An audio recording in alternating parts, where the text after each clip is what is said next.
Hello and welcome back to the podcast. I'm the host, Sean Boyce. I'd like to welcome my guest to the show today, Jacob Jolibois, co-founder of Check and Making Product Sense. Hi, Jacob. How are you? And welcome to the show. Hey, Sean. Thank you so much, man. Glad to be here. Yeah, super excited to talk about a couple of things, which is great. But before we do that, if you wouldn't mind, so our audience can become a little bit more familiar with you, can you talk a little bit more about your background and how you got to where you are today? Absolutely. Started out as a commercial photographer for a few years, about 8 years, transitioned into marketing. And somewhere in the 4 or 5 years I was in the marketing world, fell in love with design. Started off with the traditional graphic design route for ads, and then slowly found my way designing websites. And that was kind of where the love for product design was birthed. And then from there, I couldn't wait to actually work on a product myself that I could take from zero to something, and it'd be kind of my obsession for a few years. And so I moved out of marketing and started the company that I now lead product for, called Check, with my co-founder. We started that about 4 years ago, and I lead product and customer success there. And I have enjoyed every step of the journey, despite the difficult moments of it.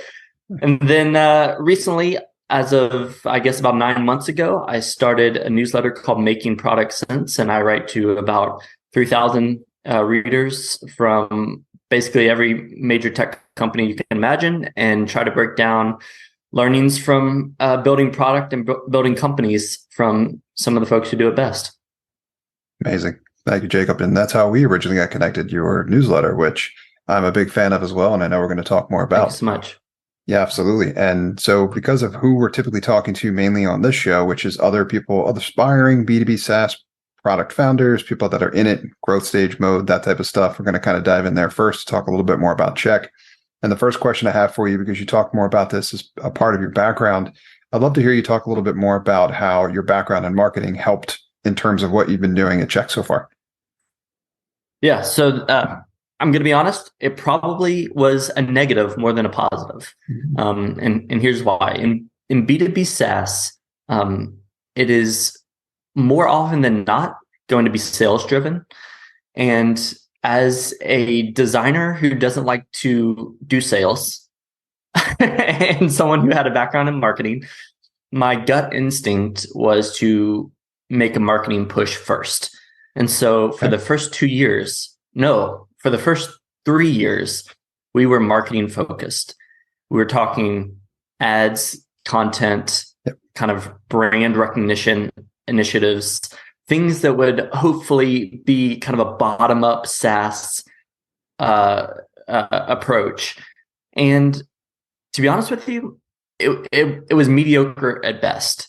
The folks that we were serving need a bit more of a high-touch approach, as is often the case with B2B, because you're inserting yourself into the core of their business in a way that is incredibly dangerous if you do it wrong, because you can screw up a lot of things in their business. And so you have to build trust there, and marketing is a slower way to build trust than direct sales.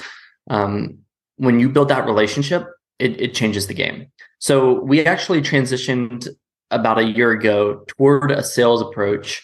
My co-founder, the CEO, is leading that charge, and I have kind of taken the more indirect approach, leading customer success. So folks who are already a part of Check, who have questions or want to level up their business, I'm usually the one touching base with them, and allows me to get that face-to-face time with them, while my founder kind of handles that initial sale. Nice. That's helpful perspective as well.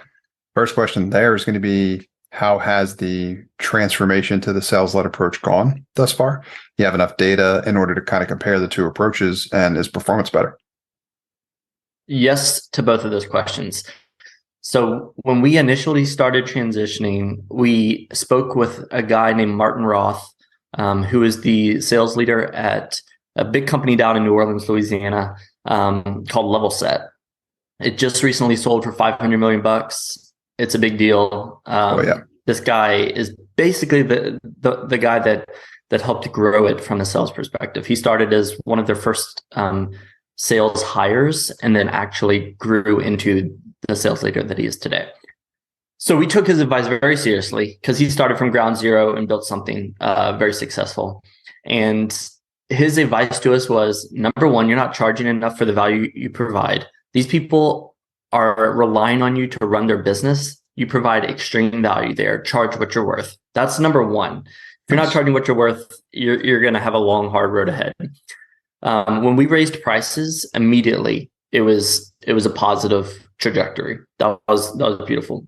The second thing was transitioning away from marketing into sales. And he had this really great way about him of just saying, stop trying to find a playbook and just do the work. And I think this is something that, as a founder who doesn't like to do sales, it really was a struggle for me. It was uncomfortable. It didn't sit right, because it meant I had to pick up the phone and potentially get rejected. That was tough. And then I called a buddy of mine he was the chief revenue officer of another company down in New Orleans, and had some great success there. Serial entrepreneur, fantastic friend. He said the same exact thing. I was like, dang it. I should probably listen. Consistent, right? Yeah. Yeah. And like I said, I'm not the one doing cold outreach or anything. I get to connect with people who are using our product every day. And that's where I'm comfortable. My co-founder is phenomenal at the outbound sales stuff. So it's a good split. But yeah, once we shifted to that model, it has been up and to the right since then, man. I can't express how difficult but rewarding that transition was. And we've had record revenue the last few months in a row. We've seen a lot more people convert out of being thrilled with what solutions we could provide, because we actually get to show them what it does, instead of them having to poke around and figure it out themselves, right? And that's tough. As a more tactical example on the receiving side of this, I remember when we first found HubSpot and got a sales call from one of their reps, and he spent probably 3 hours with us over the course of a week, over a few calls, and converted us because we were excited about what the product was doing for us and what it could do for us. And he held our hand every step of the way. And that's the sort of stuff that is impactful for business. So that's a great example. And what's interesting about this part of the story is, out there in the wild, so to speak, as you're Googling around or reading whatever the latest may be, you hear a lot of the opposite. Isn't people trying to really push for low touch, people trying to push for exclusively, SaaS, maximize your margins, make it automatic, all this kind of stuff, right? But the essence of what you just mentioned is often lost in that, is the experience that you can create in helping people move through your activation points, right? And that may not be happening automatically. If it isn't, there's something else going on that you probably need to address. This is a perfect example of doing something like that. So exactly, that's it's really interesting. If I could show you my my text messages right now, I would. Probably 40 to 50% of the text messages in my phone are clients. Nice. And it's just one of those examples of, we're texting or calling these people every single day. And they love it. I had a guy reach out to me yesterday at like 10 p.m.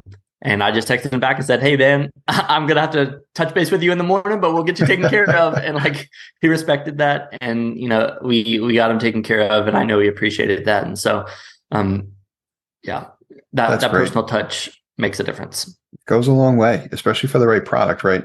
The other part I want to mention is, it isn't just like in the HubSpot example and what you guys are doing at Check. There might be some extra time invested up front.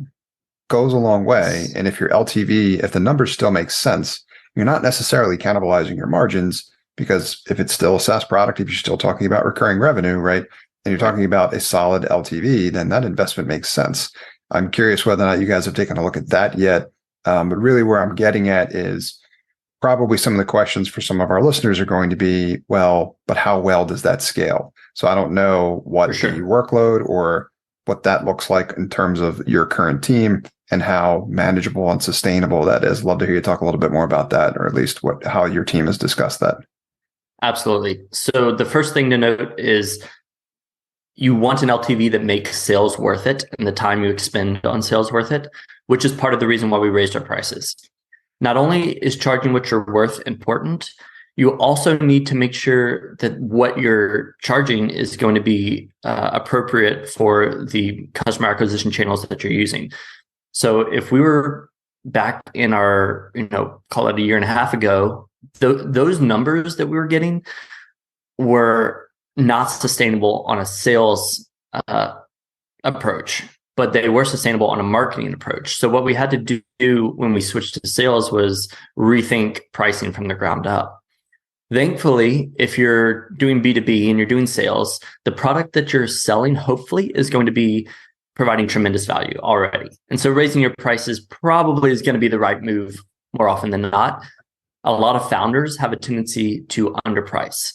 And the reason is it's scary to hear no. And so you want to make it a no-brainer yes. And so you'll classically undercharge.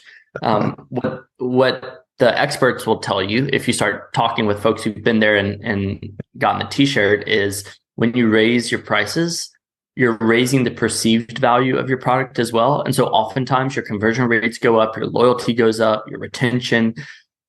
It really does craft a different message whenever you're charging according to the value you're providing. So that's the first thing about switching to sales with the context of LTV. And you mentioned scaling. So this is something that we haven't gone deep into yet because, like I said, this is very new. So my co-founder has been leading the charge on that. And we are now starting to talk with our board and other friends who are founders and have scaled sales teams to figure out what that looks like. And one resource I would mention to your listeners is the book Founding Sales. It's fantastic. It teaches you, if you're a founder, what is the bedrock that you have to lay? And then as you start to find a script that works, a playbook that works, how do you package that in a way that can be scaled to 2 people and then to 5 people and then 10? And honestly, we're in the trenches figuring that out right now. So I don't have a lot of wisdom to share on that yet, but maybe we can do a revisit in a couple of years and we'll be more knowledgeable. Happy to do that. That would be really cool. It's good to know the conversations are going on. It sounds like that's going to be relevant and in a good way. Yeah, A couple of things you've said, or something you've said a few times thus far, which I think will be a good topic to dive into as well, too, because I see a lot of this myself, as in founders, especially those running companies or products like SaaS, get pricing wrong. I'd love for you to talk a little bit more about how you've articulated thus far, which is charging what you're worth. How do you go about quantifying that? Like, you're running product, right? So like, what's your pricing strategy, best advice? How did you guys figure it out? That type of stuff. Yep. So the best resource that I have on this is Patrick Campbell, who is the founder of Profitwell and recently sold to Paddle for, I believe it was something like 200 million. And there's a reason that they sold for such a high price tag. The guy's a genius. He has poured his last 10 years of his life into understanding pricing better than anyone else. If you go read his blog or his Twitter, he's going to be dropping pricing nuggets all over the place, and it is absolute gold. Start there if you're curious about pricing. As far as the tactical approach we took, the first question that we put on the table as an exercise to help us price better, and I believe this may have been from Martin, who advised us on this, but what price sounds crazy? And once you have a price that sounds crazy, that's a good starting point. And the reason is, like I said, we classically tend to undercharge. So let's say you're charging $20 a month as like a bottom up SaaS product. You're wanting to raise your prices, but you don't know where to start. One of the exercises that we were recommended to do was do something that feels absolutely inconceivable that someone would pay, like $1,000. $20 to $1,000 is just inconceivable. And pick up the phone, call some people, and try to sell them at $1,000 a month. He said you could create a landing page with a Stripe checkout link in there for $1,000 a month in 20 minutes and have something ready to actually take credit cards and get the sale, right? So do that. And if 100% of people say no, okay, drop it down, $800. Let's see what happens there, But the crazy part is, I bet you someone's going to say yes. And when someone says yes, you have just sold, what is that? 50x what your original price was. Your price curve. I don't do public math, 50 customers at once. No, that's right. 50x, yeah. So 50 customers in one call, like that just goes to show the power of sales and raising your prices. So start there. We ended up landing on a price that we thought was fair and also a crazy multiple of what we were originally charging. And so far, our close rates, my co-founders' close rates, I should say, have been 30 to 35% with this, which is solid for sales. And if your sales are higher than that, you probably need to raise your prices some more. Another good point. So yeah, just something else to kind of keep in mind. But ultimately, it's an experiment. That's something Patrick Campbell will say in all of his articles is, you should be trying something every quarter. If you're not adjusting pricing or adjusting the packages or adjusting the frequency of charging, whether it's per month, per year, quarterly, whatever, then you're not experimenting enough, because you've got to dial it in over time. You're not gonna get it right out of the gate. I think that's a great sentiment at the end there as well too. Thank you for sharing those examples. Other ways I've heard it described as well too, because you're right. Every time I've done it, it's been T&E, as I call it, right? Trial and error to really figure out what's the right sweet spot. And there's a million different ways to come at it. One of the ones I've heard that I think is a good visual as well too is start somewhere and double it every time until people start saying no. Yep. And you'll get an idea where the ceiling may be on it. That's really cool. Right. How about from the perspective of like calculating ROI or case studies and stuff like that with your customers? Have you guys done any of that or translated to the dollars and cents? And has that been relevant at all for your customers? So the case study part we haven't done yet, or at least not in the more broader sense that we would like, where someone can kind of see the full story of that customer and what kind of return they got. But we do have testimonials, quotes from these customers who have seen some pretty incredible ROI. And we have those on our website. We use those in sales calls. I think the next evolution of that is a more fuller case study, especially as we're starting to move up market and we're talking with bigger names who have bigger crews, who have more on the line, and they want, again, it goes back to that factor of trust. They want to know that you're going to take care of them, and bigger, more put together case studies are going to definitely help showcase that a little better. So that is the next step. But right now, the ROI is basically as we're on the call with people and they make a quote that we like, we jot that down. Or if they send us a response to like an NPS survey or something like that, that has a really great quote in it, we'll snag that and use it. And that's been really helpful for sure. Excellent. Yeah, that social proof is critical, right? Helps other people learn what it might do for them. Helps put their mind at ease in terms of the value other people are getting, so they can kind of put themselves in the right mindset as well too. I think that's also a great tip. Is I tell this to folks as well. When you're getting positive feedback, that's the perfect opportunity to ask for, hey, can we share that with others? Like, can we get that on the website? Yes. Can we quote you on that type of thing, right? Perfect opportunity to do so or ask for that kind of feedback. That's awesome. Thank you, Jacob. I definitely want to talk more about your newsletter, but before I do that, let's talk about what's next for Check. You want to talk about kind of what's next from here? Yeah, so we've got a lot in the pipeline, as any good SaaS product does.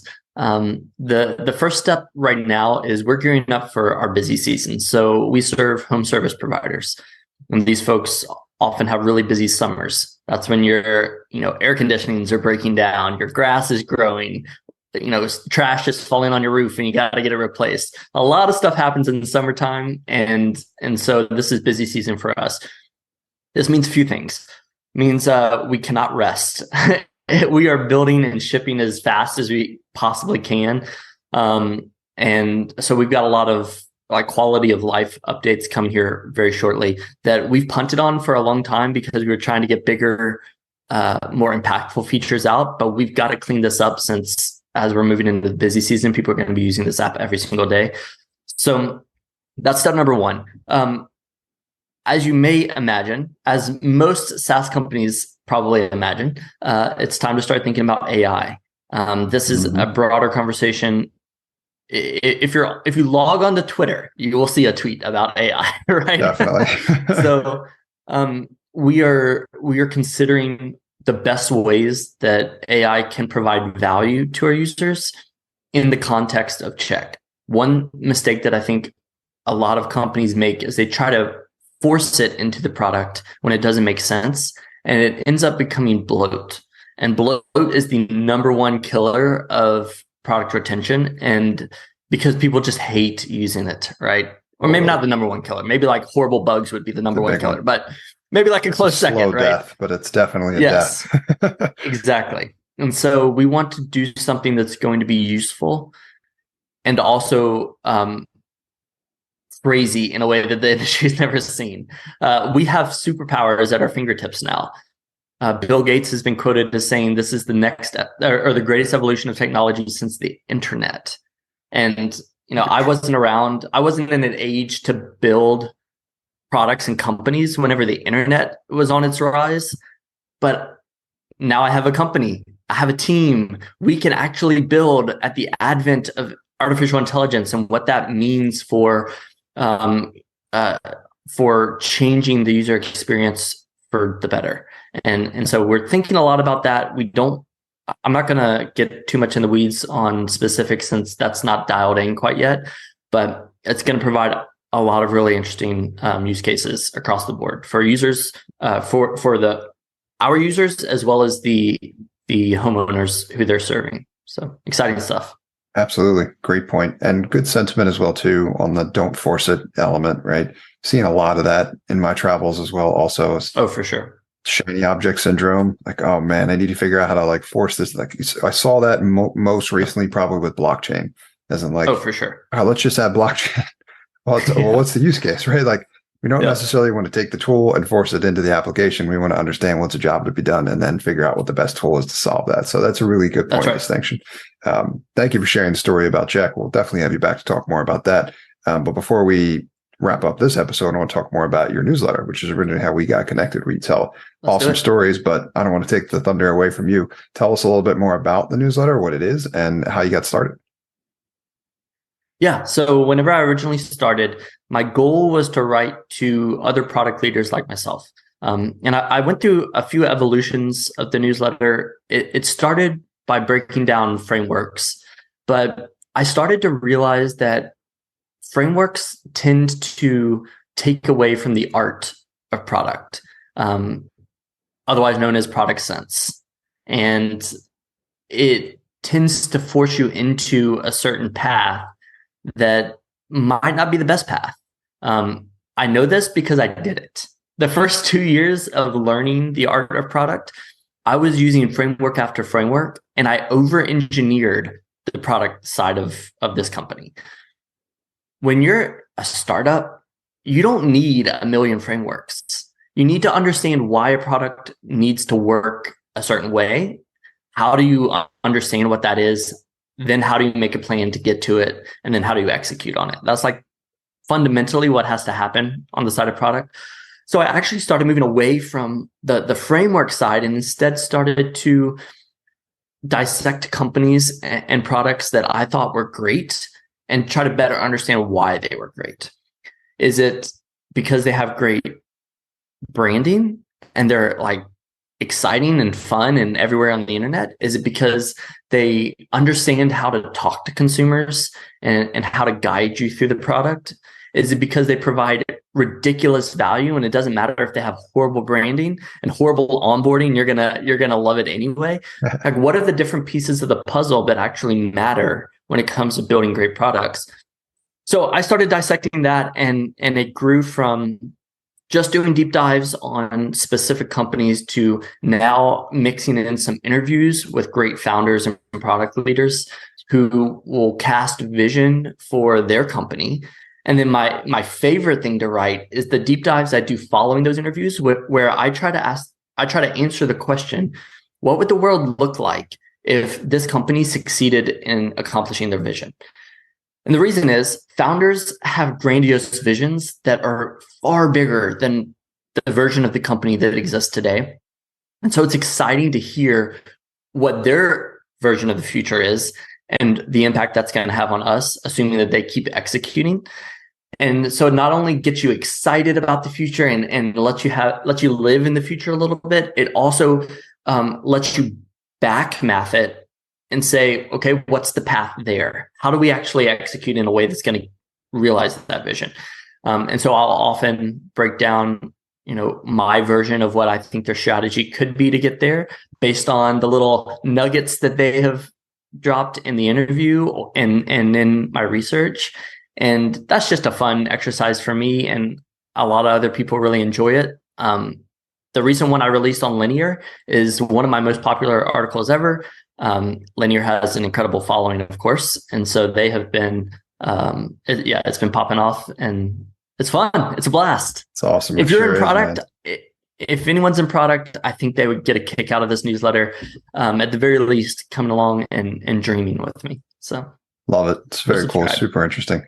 My first question as follow-up to that is, how has writing the newsletter or doing the research for making product sense helped you with the product work that you're doing at Check, and just a general understanding about that role and the impact it can have? Tremendously. I already mentioned the first one, which is I made the realization that frameworks weren't necessarily the answer, and it may be more tactical than that. And so that actually made a big impact in the way that I run product now. The second thing is, when I learn about a specific approach that a company's taking to product, I get to analyze it in the context of Check. And I get to say, does this fit in our company? And if it does, great, let's implement it. If it doesn't, why does it not? Because it may be that it's the business model that is unique and makes this particular thing work. And maybe it's the industry or the target audience. There's a million different things that don't work for most companies, but work great for some companies. And being able to dissect that and not just copy and paste frameworks and ideas from company to company is the way that you learn the nuances of building product and gaining that product sense, right? Hence the names, making product sense. Love it. Spot on. I love thematic names. Thank you for sharing that. I guess next question here, because I remember reading your story about Waze, which is a really cool story. I encourage anybody to go back and read that. That was fascinating. How to tackle a giant like Google and Maps and things like that and do it with a community. Really cool aspect. Yes. You're a great storyteller. Thank you very much. My question to you is going to be, since you've done this over and over again at this point, is what is your favorite story thus far, or your favorite element from which product story that you want to share with us here? Okay. Yeah, this is great. Arc, the browser from the company called The Browser Company, is my favorite one.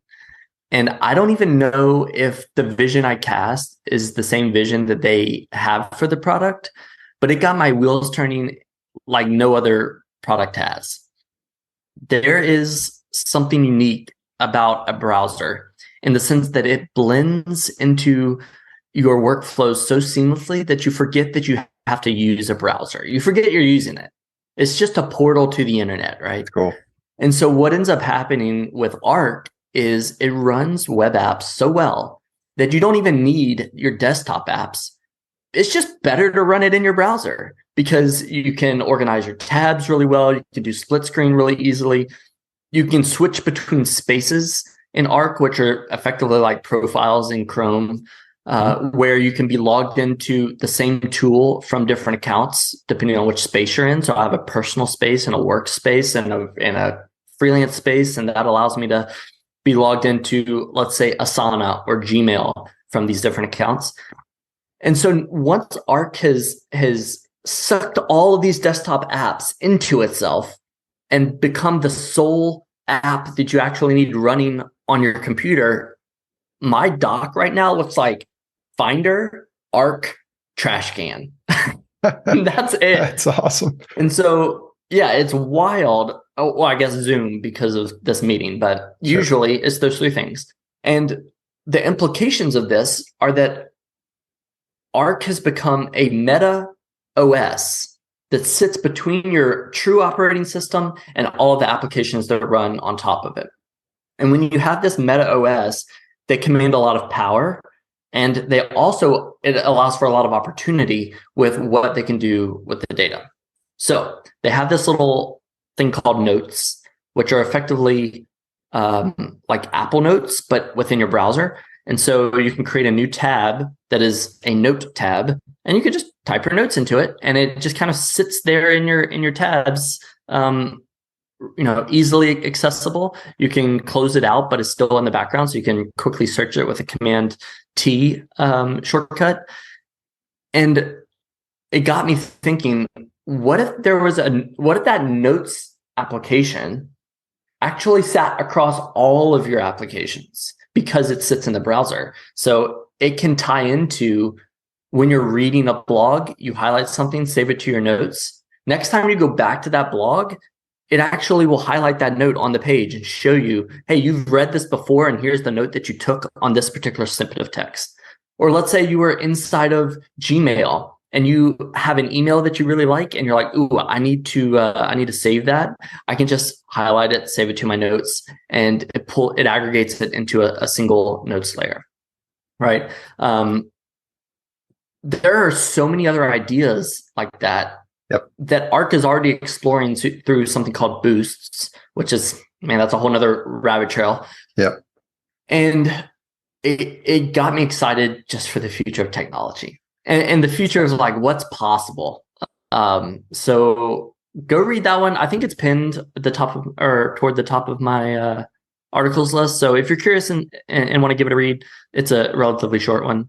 But yeah, that's probably been my favorite so far. Waze is a close second, though. I really enjoyed that one. Those are both great. Definitely going to link to both in the show notes, but for sure, thanks for giving us the overview on Arc. That's an awesome one as well. Good stuff. Thank you a ton, Jacob, for being here and sharing your knowledge and experience with what you've done with Check, what you're doing with making product sense. Let us know if there's anything else you'd like to share, but also where folks can go to learn more about each. Thank you, Sean. Yep. So Check is hellocheck.co. And Making Product Sense is makingproductsense.com. Those are two places you can find me. If you want to find me on Twitter, Jacob Jolibois, you can just search my name, you'll find me. As far as resources, just to kind of leave people with something they can go check out, I highly suggest Founding Sales. It's the book I mentioned earlier.